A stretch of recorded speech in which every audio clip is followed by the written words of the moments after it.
কুল্লু নাফসিন যায়িকাতুল মাউত সুম্মা ইলাইনা তুরজাউন। আমানতু বিল্লাহ, সাদাকাল্লাহুল মাওলানাল আযীম। মানুষ তো এরকম রূপ ধারণ করেছে, জানাজার নামাজ যদি মনে করেন 10টায় দেওয়া হয়, আর সেখান থেকে যদি 5 মিনিট অতিক্রম হয় পিছন থেকে বারবার আওয়াজ আসে, আরে ভাই জানাজাটা কেন দেরি করতেছে, তাড়াতাড়ি পড়ান না। আমি তাদের উদ্দেশ্যে বলতে চাই, আপনার চারপাশে যারা এই বাক্যটি উচ্চারণ করে তাদের চেহারাগুলো একটু দেখে চিনে রাখুন। আল্লাহর কসম, যেদিন আপনি এখানে, আজকে হোক আর কালকে হোক, 6 মাস পর হোক আর 6 বছর পর হোক, এই একই জায়গায় আপনি এইভাবেই শুয়ে থাকবেন, না আপনার কথা বলার শক্তি থাকবে, না আপনার দাঁড়ানোর শক্তি থাকবে, না আপনার বলার শক্তি থাকবে।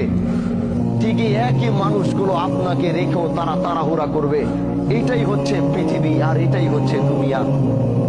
এই সবচেয়ে বড় বাস্তবতা থেকে আমরা যতই পালাবো, আল্লাহ তো ঘোষণা করে দিছে, সুম্মা ইলাইনা তুরজাউন। কোথায় যাবা?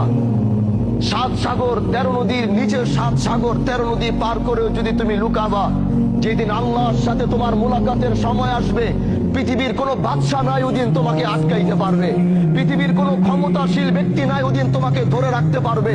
আল্লাহ যেদিন তোমার মৃত্যুর ঘন্টা বাজাবে, গোটা পৃথিবীও মিলে যদি আল্লাহর বিরোধিতায় লাগে যে না আল্লাহ তুমি চাইছো, আমরা তাকে যাইতে দিব না, গোটা পৃথিবী একাকার হয়ে যাবে, কিন্তু তাও তোমরা সেদিন তাকে বাঁচাতে পারবা না।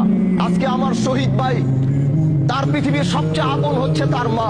যখন তার মা মৃত্যুর শয্যায় লড়ছিল, উনি তো সন্তান হিসেবে হাজারো চেষ্টা করেছে মাকে বাঁচানোর জন্য। এরকম হাজারো শহীদ মাকে বাঁচানোর চেষ্টা করেছে। কেউ হাসপাতালের বেডে করেছে, কেউ নিজের কোলের মধ্যে করেছে, কেউ ঘরের মধ্যে করেছে, কিন্তু পৃথিবীর প্রতিটা সন্তান ব্যর্থ হয়েছে। কারণ আল্লাহ বলেছে, কুল্লু নাফসিন যায়িকাতুল মাউত সুম্মা ইলাইনা তুরজাউন। তুমি যেখানে যাও, যেই প্রান্তে যাও, যেই দিক থেকে যাও, যেদিন তোমার মৃত্যুর ঘন্টা বাজবে, ওই দিন পৃথিবীতে তোমার থাকার আর কোনো অস্তিত্ব থাকবে না।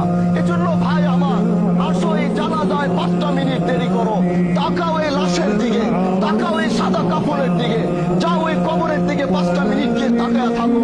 যেটা তোমারও ঘর হবে, যেটা তোমার বাবার ঘর হয়েছে, যেটা তোমার মার ঘর হয়েছে, যেটা তোমার বন্ধু বান্ধবের ঘর হয়েছে, যেটা তোমার নেতার ঘর হয়েছে, যাও একটা বার তাকিয়ে দেখো। তুমিও প্রস্তুতি নাও যে এখানে তুমিও একদিন নামবে, কিন্তু নিজের পায়ে নয়, কেউ তোমাকে ধরে নামাবে। এটাই হচ্ছে পৃথিবীর সবচেয়ে বড় বাস্তবতা। এজন্য ভাই, মৃত্যুর প্রস্তুতি নাও। দুনিয়ার এই রঙিন স্বপ্নকে বন্ধ করো। এই রঙিন স্বপ্ন তোমাকে বারবার ধোঁকা দিয়ে আল্লাহর সাথে তোমার সম্পর্কের জুদা ঘটাইতেছে, আল্লাহর সাথে তোমার সম্পর্কের পার্থক্য এত করতেছে, তোমার আর রবের মধ্যে কোনো সম্পর্ক পাওয়া যায়।